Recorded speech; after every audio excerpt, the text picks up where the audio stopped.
오늘 본문 13절의 첫 번째 단어 이때에라는 것은 요한이 사람들에게 회개의 메시지를 전하고 물침례를 주고 있을 때를 의미하는 것이죠. 많은 사람들이 와서 자신의 죄를 고백하고 죄를 씻는 것을 영적으로 상징하는 물침례를 받았습니다. 그런데 그때에 예수님이 갈릴리로부터 요단강에 이르러서 요한에게 침례를 받으러 오셨습니다. 우리가 성경을 자세하게 읽고 있다면 반드시 이런 질문을 해야겠죠. 그러면 죄가 없으신, 그래서 회개할 필요도 없으신 예수님은 왜 요한에게 침례를 받으러 오셨을까? 저희로서는 금방 보아서 이해가 안 될 수 있는 부분이겠죠. 우리는 예수님의 구원을 생각하면 쉽게 십자가만을 떠올릴 때가 있습니다. 그러나 하나님의 구원의 계획 속에는 예수님의 십자가만이 아니라 예수님이 사람이 되신 것, 또 사람으로 살아가시면서 말씀하시고 행동하시는 모든 것이 포함되어 있습니다. 그리고 그 모든 것에는 이유와 목적이 있습니다.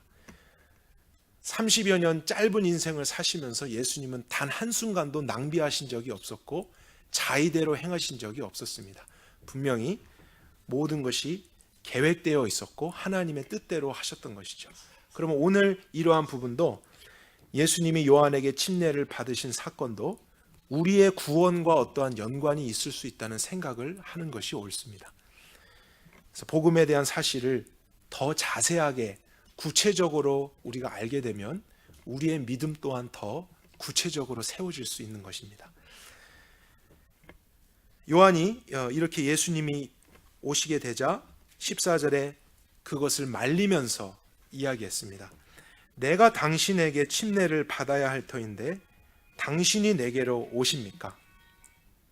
요한이 맞는 말을 한 것이죠. 사람들 앞에서는 거룩하고 경건한 사람이어서 침례도 주었지만 예수님 앞에 자신이 섰을 때는 오히려 자기가 죄를 고백하고 싶었을 거예요. 그리고 나도 예수님께 침례를 받아야 된다 이런 생각을 했겠죠. 그런데 예수님이 이렇게 이야기했던 요한에게 15절 다음 절에 대답을 하시죠. 이제 허락하라. 이것은 우리가 모든 의를 이렇게 이루는 것이 합당하기 때문이다. 그렇게 말씀하셨는데 오늘 이 구절이 본문 전체의 가장 핵심이 되는 구절이기 때문에 조금 더 자세하게 단어를 하나씩 살펴가면서 관찰해 보도록 하겠습니다. 첫 번째, 이제 허락하라 했을 때 그 이제라는 단어는 영어로는 at this very moment입니다. 정확한 타이밍을 이야기합니다. 바로 이 순간에는. 그러니까 이전에는 그런 일이 없었고 있을 수도 없었는데 예수님이 사람이 되어서 오시고 지금 그 앞에 섰을 바로 이때에는 이제 어떠한 일이 있어야 된다. 그런 말씀을 하시는 것이죠. 오랫동안 준비되었던 그러한 일이 이제는 허락되어져야 된다. 예수님의 어떤 준비해 오셨던 또 정확한 타이밍에 어떠한 일을 하시려는 의도를 저희들이 발견할 수 있습니다. 그리고 굉장히 독특한 것이지만 우리가라는 주어를 쓰셨습니다. 우리가 이렇게 하는 것이 합당하다. 예수님만이 아니라 요한도 포함시키셨어요. 어떠한 일을 하시려고 하는데 요한과 예수님이 함께 행하시는 일이 있다고 하십니다. 누가복음 16장 16절에 보면은 율법과 선지자는 요한의 때까지요 그 후부터는 하나님 나라의 복음이 전파되어 사람마다 그리로 침입하느니라 라는 구절이 있습니다. 그러니까 요한은 그냥 단순히 선지자일 뿐만이 아니라 구약의 마지막 선지자입니다. 그리고 구약에 있었던 율법과 선지자들의 모든 메시지를 종합적으로 전하고 있는 사람이었어요. 구약 시대를 대표하는 인물입니다. 그리고 그는 하나님께 받은 사명으로 회개케 하는 침례를 주고 있었던 것이죠. 그랬던 요한과 이제 이 땅에 사람으로 오셔서 새로운 언약의 문을 열어주려고 하시는 예수님이 함께 하나님께서 계획하셨던 어떠한 일을 행하시려고 한다는 뜻입니다. 그래서 요한과 예수님이 함께 이루시는 어떤 것. 그리고 이렇게 이루는 것이 합당하니라 해서 방법을 말씀하셨어요. 이렇게 이루다. 영어로는 in this way라고 되어 있습니다. 조금 더 쉽게 번역하면 이러한 방법으로. 그럼 이러한 방법이 무엇일까? 문맥에 따라서 예수님이 회개의 침례를 받으시는 방법이죠. 이것이 하나님께서 오랫동안 준비해 오신 것과 무슨 관련이 있을까? 저희들이 질문을 해볼 수 있죠. 우리가 요한복음 1장 29절을 한번 찾아보도록 하겠습니다.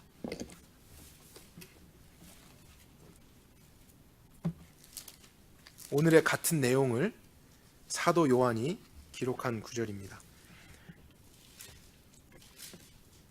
예수님이 요한에게 침례를 받으러 오셨을 때 1장 29절, 요한이 보라, 세상 죄를 지고 가는 하나님의 어린 양이로다. 자신에게 침례를 받으러 오는 예수님을 향해서 하나님의 어린 양이라고 표현했어요. 그리고 세상의 모든 죄를 지고 가고 계시다. 그러니까 아무런 죄가 없으신 예수님이 회개의 침례를 받게 되는 그러한 장면이 이제 구약의 메시지와 연관이 있다는 것을 생각해 볼 수 있는 것이죠. 그것은 구약 시대에 행했던 제사와 관련이 있습니다. 하나님은 거룩하고 공의로우셔서 이스라엘 백성과 함께 거하고 계셨지만 그들이 죄의 문제에 빠질 때마다 그들에게 심판과 진노를 하셔야만 하는 입장에 계셨습니다. 하나님께서 죄를 다루지 않고 그냥 넘어가실 수는 없기 때문이죠.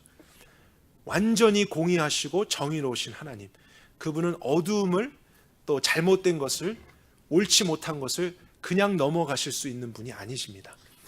그런데 하나님은 이스라엘 향해서 심판과 진노보다는 긍휼로 용서하시는 방법을 선택하신 거예요.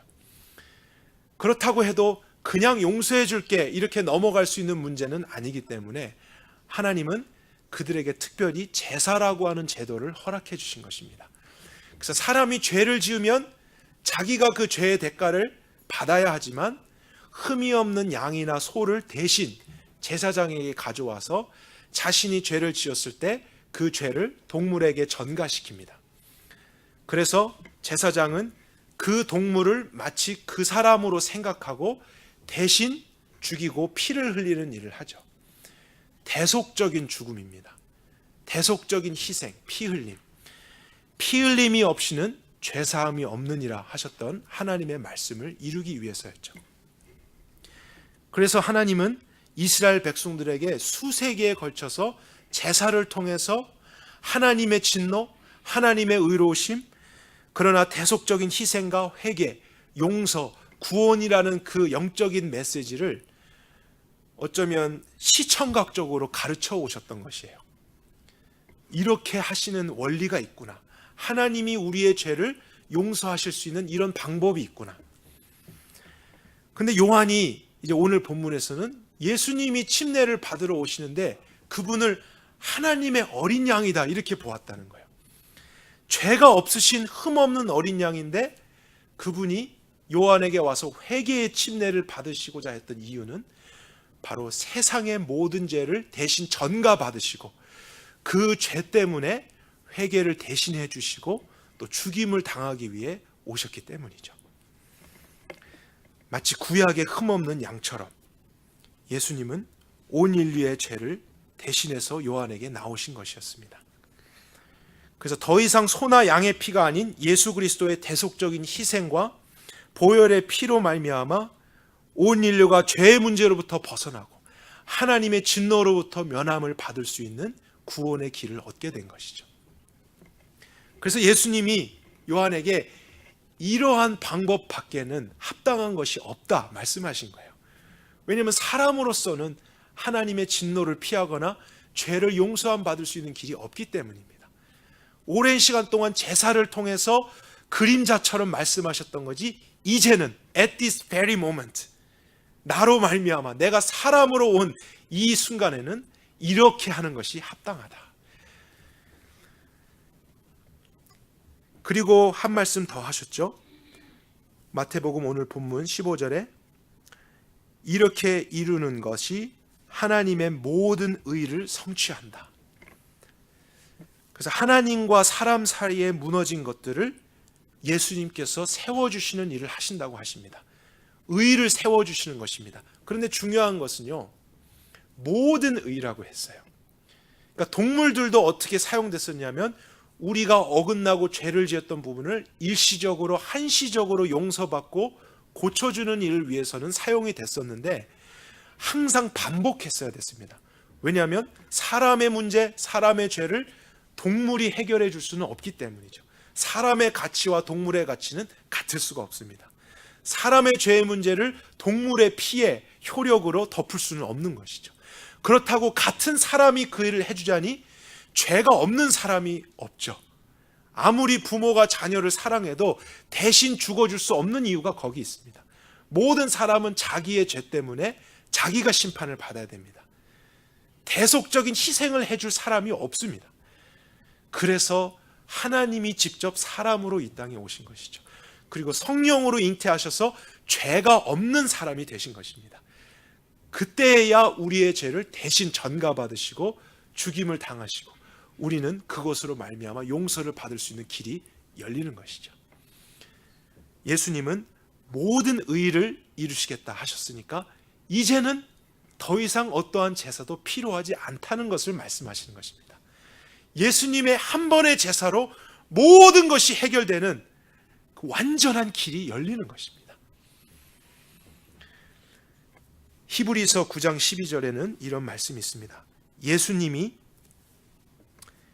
염소나 송아지의 피로서가 아니라 자기의 피로서 우리에게 영원한 구원을 이루셨습니다.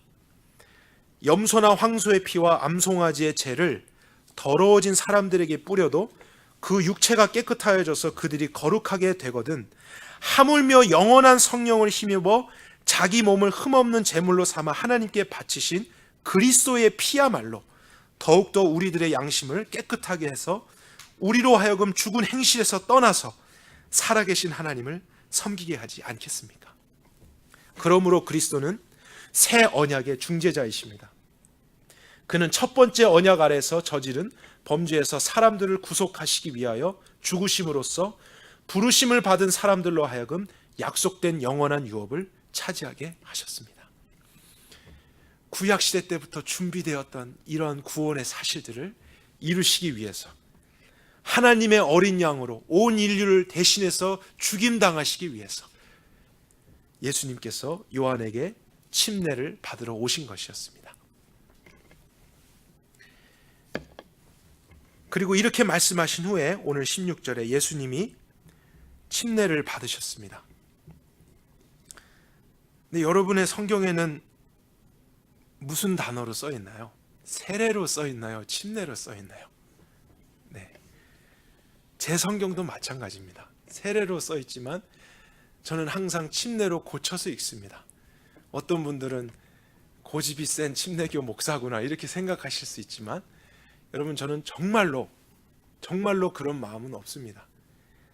꼭 침례교 목사니까 침수 침례가 맞기 때문에 이렇게 읽어야 된다 그런 뜻에서 하는 것은 아닙니다. 저는 세례건 침례건 가장 중요한 것은 형식이 아니라 본질이라고 믿습니다. 아무리 정식으로 침수되는 침례를 받은 사람이라 할지라도요 자신의 죄를 바르게 깨닫고 돌이킴이 없이 또 예수 그리스도의 어린 양 되셔서 나를 대신해서 죽어주셨다는 그 사실에 대한 믿음이 없이 그러한 것을 받은 것은 아무런 의미 없는 것입니다. 그것이 그 사람을 구원하는 것 아닙니다. 침례를 받은 것이 우리의 믿음의 증거가 아닙니다. 믿음이 중요한 것입니다. 정말 내 마음에서 개인적으로 이러한 믿음을 가졌는가가 중요한 것이죠. 그래서 혹시라도 그러한 회개와 믿음을 가진 사람이 특정한 교단의 가르침을 따라서 세례를 받았을지라도요 하나님은 그것을 인정하실 것입니다. 그 사람의 믿음 때문에. 아니면 세례건 침례건 아무것도 받지 못하고 세상을 떠났어도요 구원과는 무관한 겁니다. 저는 이처럼 본질이 형식보다 더 중요함을 정말로 믿고 가르치고 있습니다. 그럼에도 불구하고 여러분 16절을 한번 보시겠어요?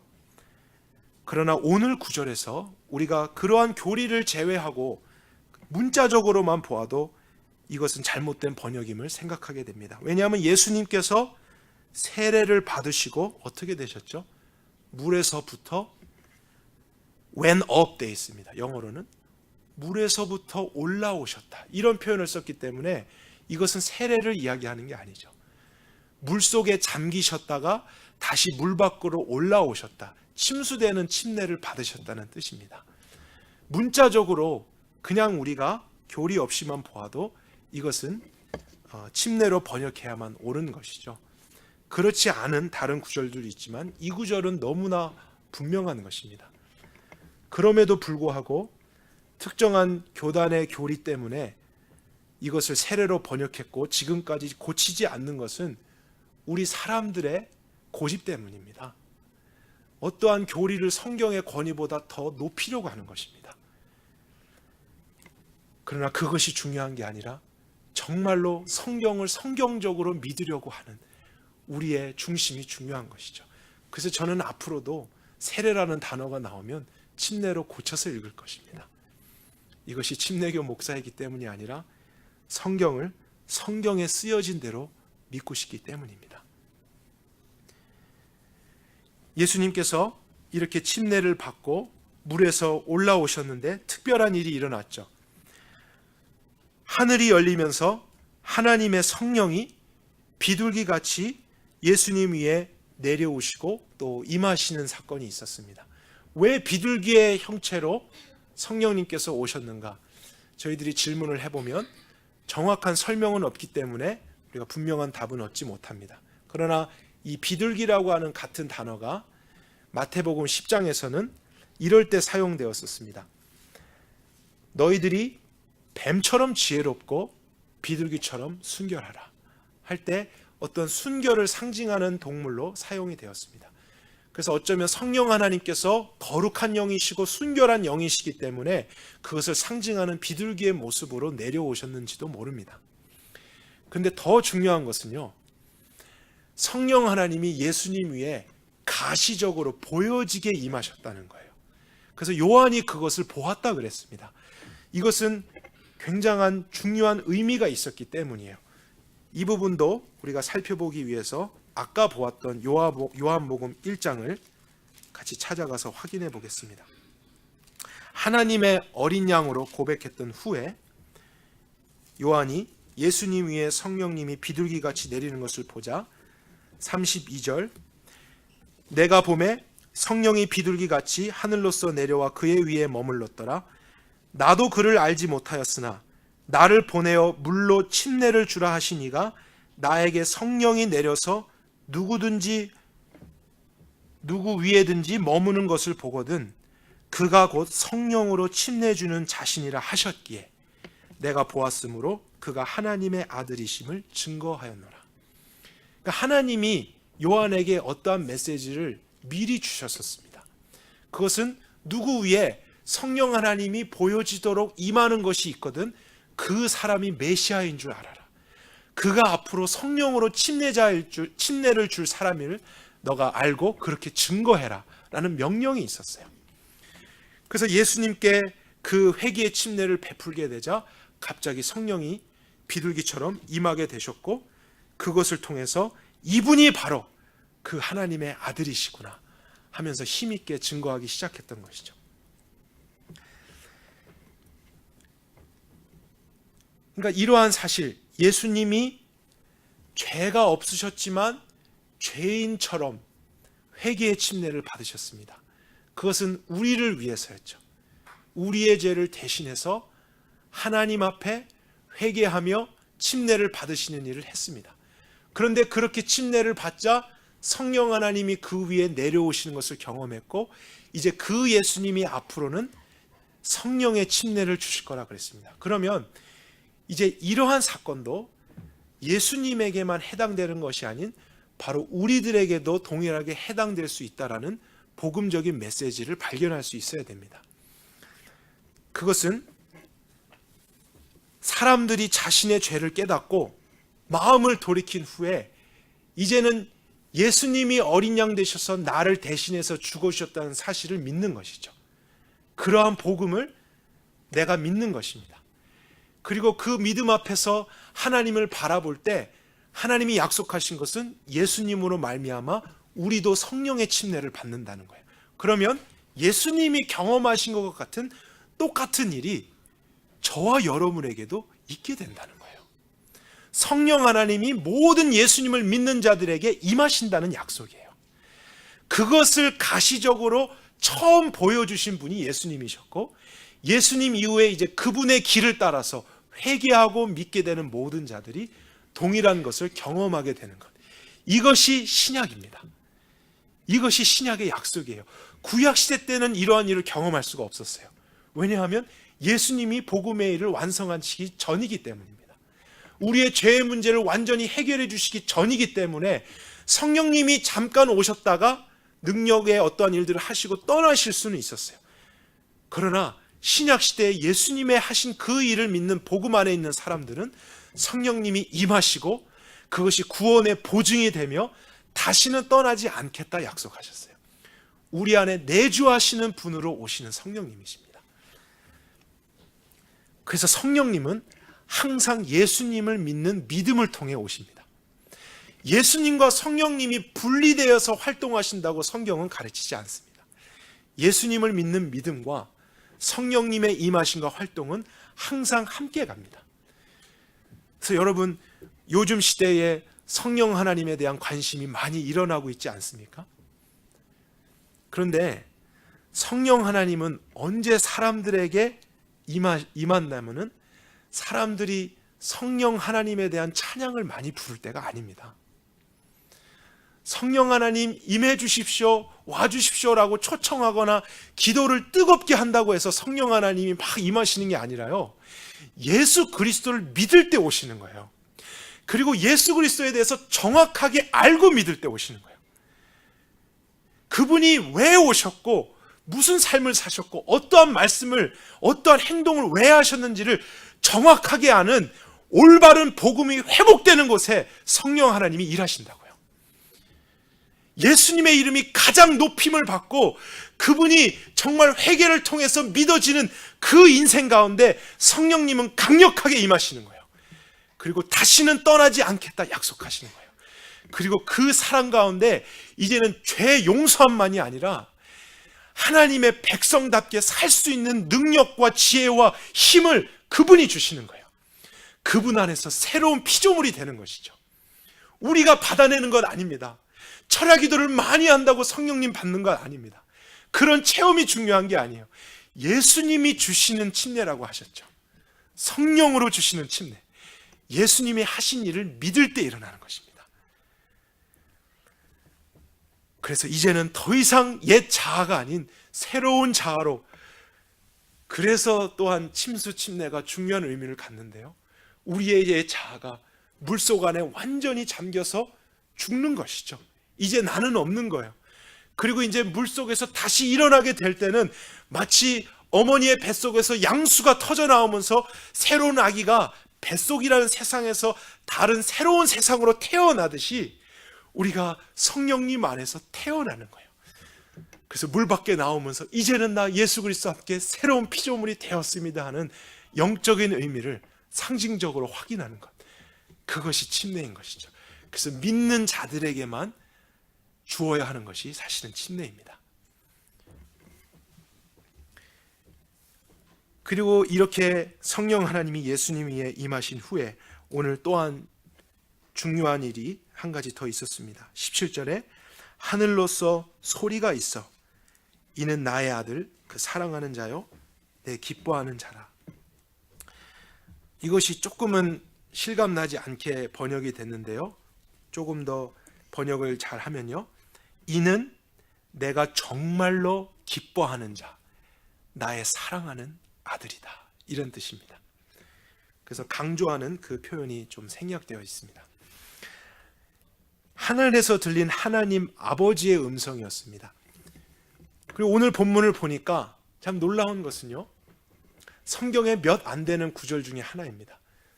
성부 하나님, 성자 예수님, 성령 하나님이 한 장소에 동시에 나타나시는 그러한 일들이 오늘 본문에 있습니다. 그런데 이렇게 삼위일체 하나님께서 동시에 일을 하셨던 굉장히 중요한 사건이 성경에 또 하나 있었는데, 그것은 천지를 만드실 때였어요. 온 우주 만물을 창조하셨을 때. 성경을 자세히 보시면요, 여러분, 하나님께서 그것을 계획하시며 말씀하시고 성자 예수님이 만드셨다라고 되어 있습니다. 골로새서 1장을 보십시오. 그 다음에 성령 하나님이 운행하시면서 그분을 통해서 삼위일체 하나님이 함께 이루신 너무나 귀한 사역이 온 우주 만물을 만드신 창조 사역이었어요. 그런데 오늘 이 장면 또한 굉장히 중요한 의미를 갖는 것은 성부, 성자, 성령 하나님이 함께 어떠한 일을 구체적으로 하시는데, 그것이 인간을 구원하시고자 하는 사역이라는 거예요. 다른 말로 하면요, 재창조입니다. 창조되었던 우리가 죄로 인해서 다 망가졌고 부패되었고, 그래서 이제 하나님의 진노를 받아야 되는데, 그러한 우리 인간을 새롭게 하시는 재창조의 일을 하실 때도 성부 하나님, 성자 예수님, 성령 하나님이 정말로 힘있게 함께 그 일을 이루어 가시는 것을 보게 되는 것이죠. 이처럼 구원은 엄청난 일입니다. 온 우주 만물이 창조된 것과 같이 하나님께는 굉장한 일입니다. 사실 우리에게도 굉장한 일입니다. 예수님 믿는다는 것이요, 여러분, 이건 굉장한 일입니다. 온 우주 만물이 아무것도 없는 것에서 생겼다, 이 정도로 굉장한 일입니다, 여러분.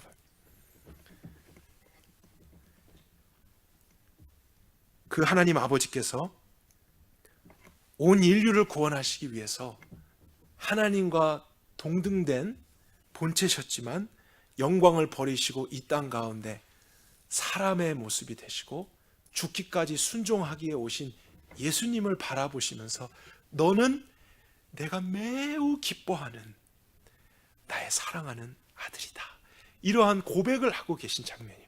아버지가 아들에게 하시는 그런 고백. 참 따뜻하고 또 감동적인 순간이 아닐 수 없습니다. 그런데 여러분, 예수님이 이러한 것을 경험하셨다는 것은 또한 우리에게 굉장히 중요한 메시지를 주게 돼요. 예수님이 침례 받으신 것도 우리를 위해서였고, 예수님이 성령님을 임하심을 경험한 것도 우리를 위해서였다면, 하나님 아버지의 이런 음성을 듣는 것도 우리 때문이었다라는 것을 생각할 수 있어야 됩니다.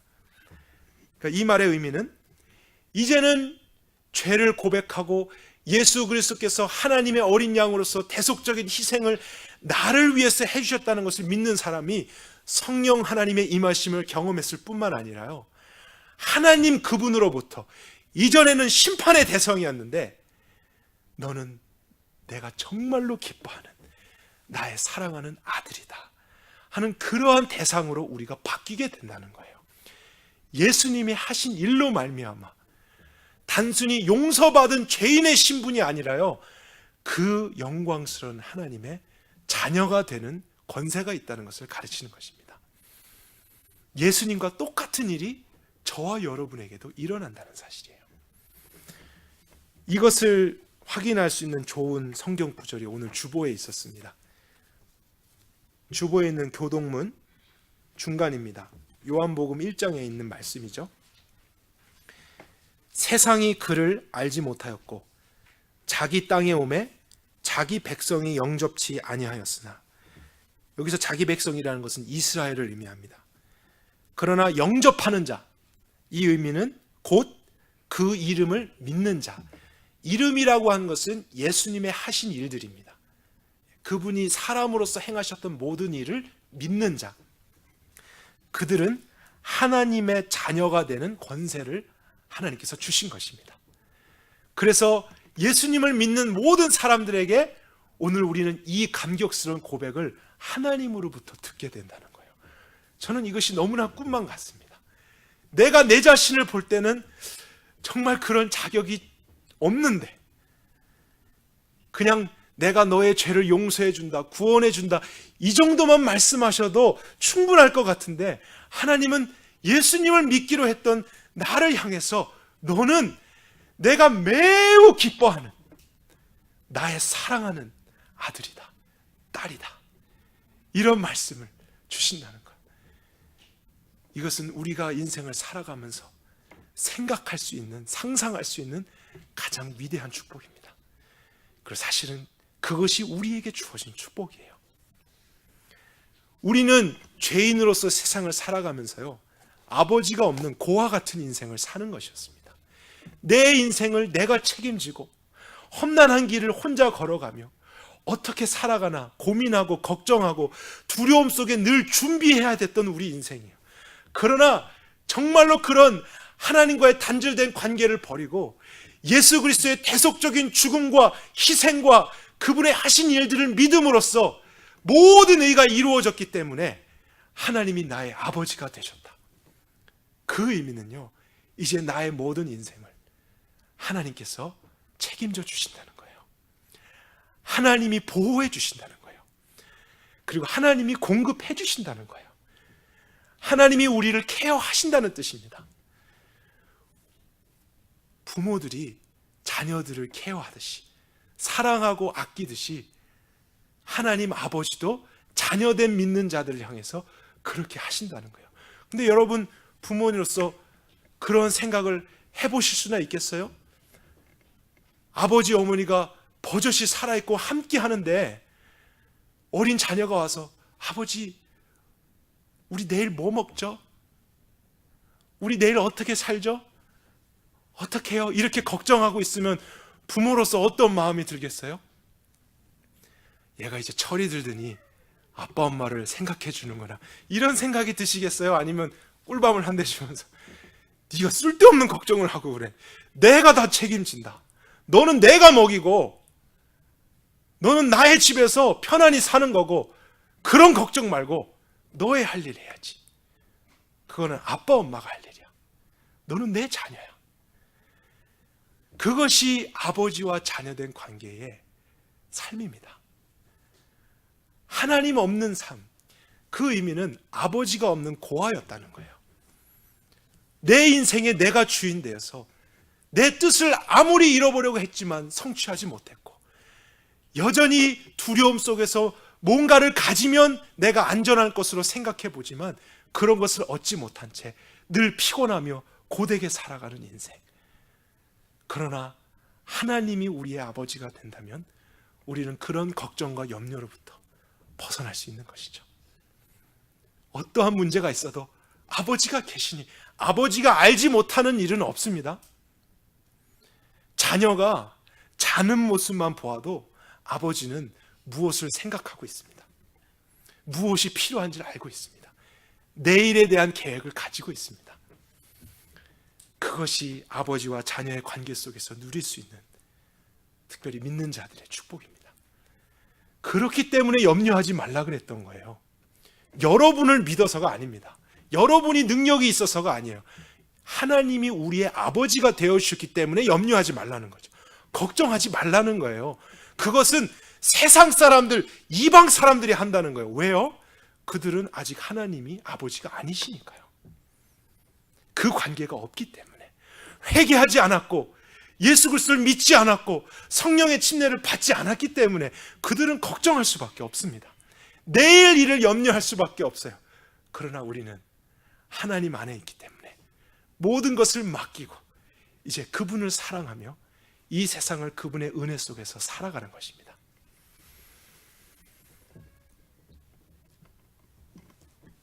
누가복음 7장 28절에 이런 말씀이 있습니다.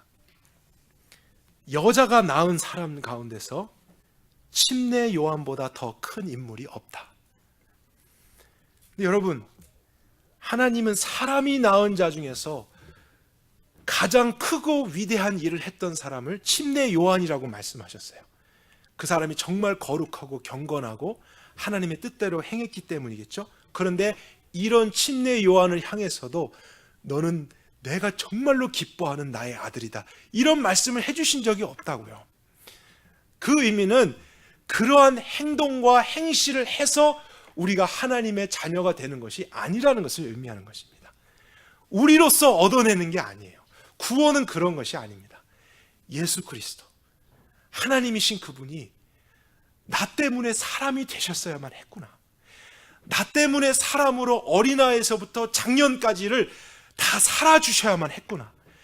그리고 내가 경험할 모든 일들을 대신 경험해 주시고, 그러나 죄는 짓지 않으시고 하나님의 모든 일을 완성하신 후에 그것을 나에게 주셔서 이제 그것을 나의 것으로 믿을 때 하나님이 예수님에게 하신 모든 것이 나에게도 이루어지는 것이구나. 그래서 나도 하나님께 정말로 염치 없는 것 같지만 너는 내가 정말로 기뻐하는 나의 사랑하는 자녀다, 이런 음성을 듣게 되는 것, 이것이 믿는 자들의 축복이고 특권인 것입니다. 저는 한국에서 미국에 오기 전까지 평생을 장로교회에 출석했고 장로교회에서 생활했습니다. 부모님의 인도하심을 따라서 아무런 믿음이 없었고 사실 믿음도 가질 수 없었지만 유아기 때에 세례를 받았습니다.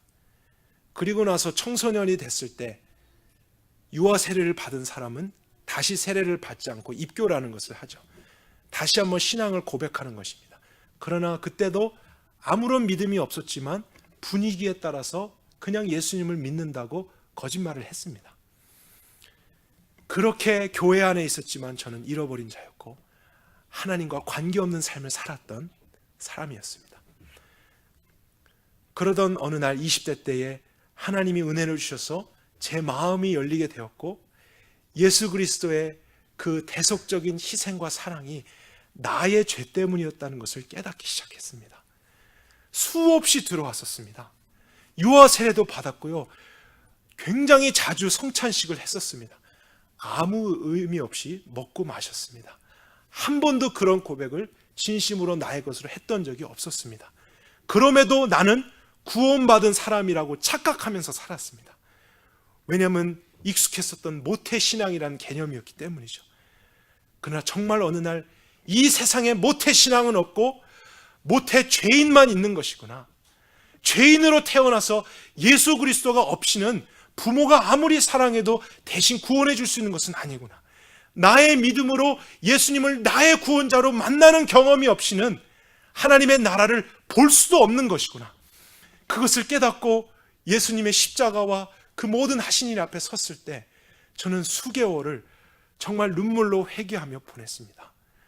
아무도 가르쳐주지 않았지만 지난 날을 헛되게 살아온 것에 대한 후회를 감출 수가 없었습니다. 그리고 그 믿음에 대한 기쁨을 경험하고 있었어요.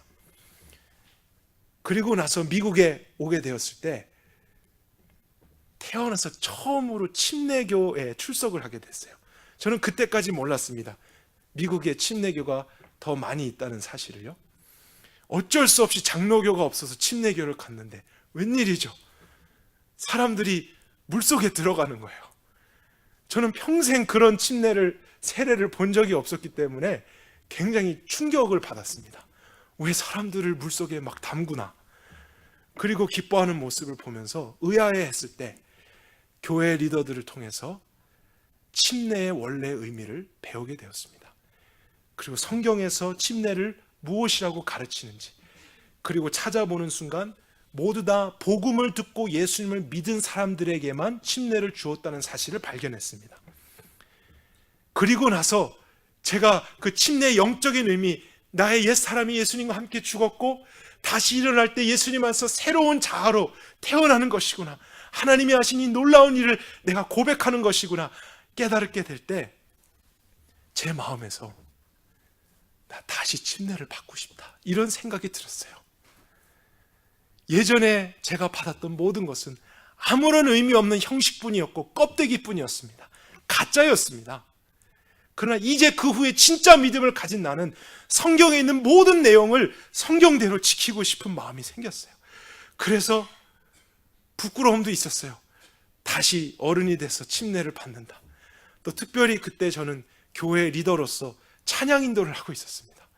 매주 예배를 인도하는데 그 사람이 와서 이제 침례를 받는다고 했을 때 사람들이 아니 침례도 안 받은 사람이 여태까지 찬양 인도를 했나, 이런 말들로 교회에 제가 어떤 폐를 끼칠까 봐, 또 저의 자존심 때문에 계속 주저하다가 담임 목사를 찾아갔습니다. 목사님 이런 고민이 있습니다.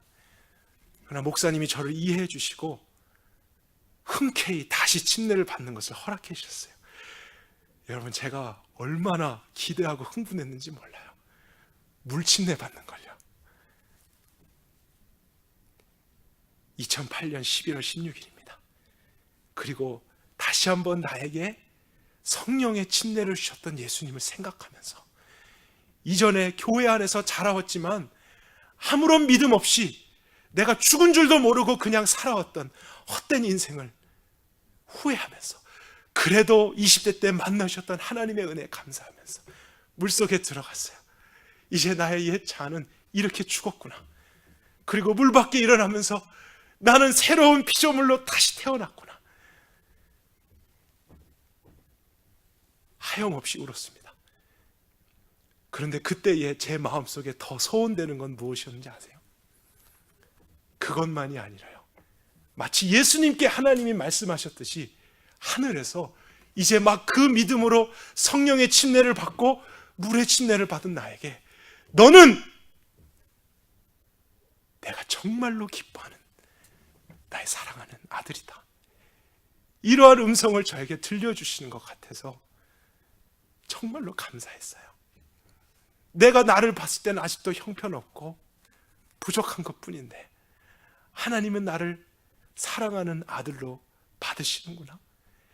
그리고 예수님을 보시듯이 나를 그렇게 보실 수 있도록 예수님이 나를 위해 그런 일을 하셨구나.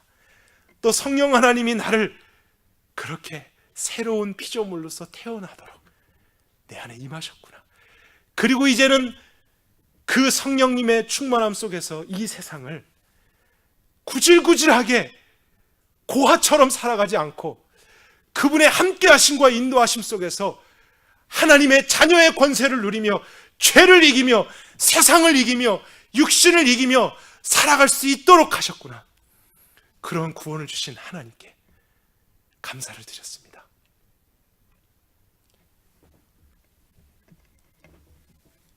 여러분, 저는 이 교회의 목사로서 새해를 맞이하면서 2018년에 하나님 앞에 소원이 있어요.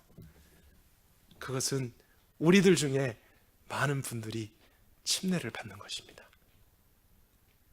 근데 제 의미는 물침례가 아니라 성령의 침례를 의미합니다. 여러분이 지금까지 얼마나 오랫동안 교회를 다니셨든지 또 어떠한 직분을 가지셨든지 세례 침례를 받으셨든지 관계없이 그것이 정말 실제가 아니었는데 이제 예수 그리스도의 복음을 듣고 정말로 회개하고 돌이켜서 그분을 믿기로 했다면 하나님께서 예수님을 통해 주실 그 침례, 그래서 더 이상 죄의 종로로 타지 않고 하나님의 말씀에 순종함으로 이 땅 가운데서부터 천국을 경험하게 되는 하나님 나라의 백성, 저는 그러한 일들이 2018년도에 많이 있었으면 좋겠어요. 또 이 교회에 그것을 사모하는 자들이 많이 왔으면 좋겠습니다. 그래서 함께 하나님의 나라를 경험할 수 있었으면 좋겠어요. 또 그것을 위해서는 저도 중요한 것을 계속 해야겠죠. 사람들에게 거듭나십시오. 여러분, 이렇게 말한다고 해서 거듭나는 게 아닙니다. 거듭날 수 있도록 하는 예수 그리스도의 복음을 전해야 합니다. 왜냐하면 예수님의 복음을 들을 때에 거듭남은 하나님이 하시는 것이기 때문이죠. 아무리 거듭난다라고 다그치고 아무리 메시지를 전해도요, 그것으로 사람이 바뀌는 것이나 성령의 침례를 받는 게 아닙니다. 성령 하나님의 임하심, 그분 아래서 다시 태어나는 것은 예수 그리스도의 복음을 믿을 때이기 때문이죠. 그래서 저의 해야 할 일도 분명합니다. 2018년에 다른 것이 아닌 예수님이 하신 모든 일들을 더 구체적으로 말씀 안에서 증거하는 것이죠. 그리고 그것을 여러분들로 하여금 깨닫고 믿을 수 있도록 돕는 일을 하는 것, 그것이 제가 할 수 있는 가장 중요한 것이고 다입니다. 그리고 그것을 여러분들이 믿을 때 예수님께서 성령의 침례를 주실 것입니다.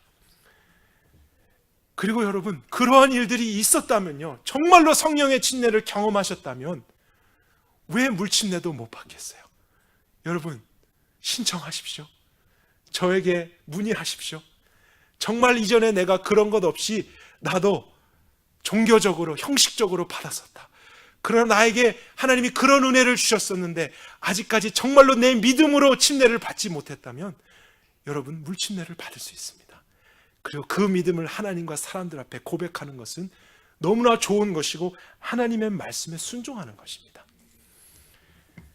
하나님께서 새해가 될 때 우리 가운데 이러한 소망을 주시고 개인적으로나 가정적으로 우리 공동체적으로 진정한 의미의 부흥, 예수 그리스도의 복음이 회복되는, 또 그것을 믿게 되고 믿음으로 살아가게 되는 그러한 부흥을 주시기를 간절히 원합니다. 같이 기도하겠습니다.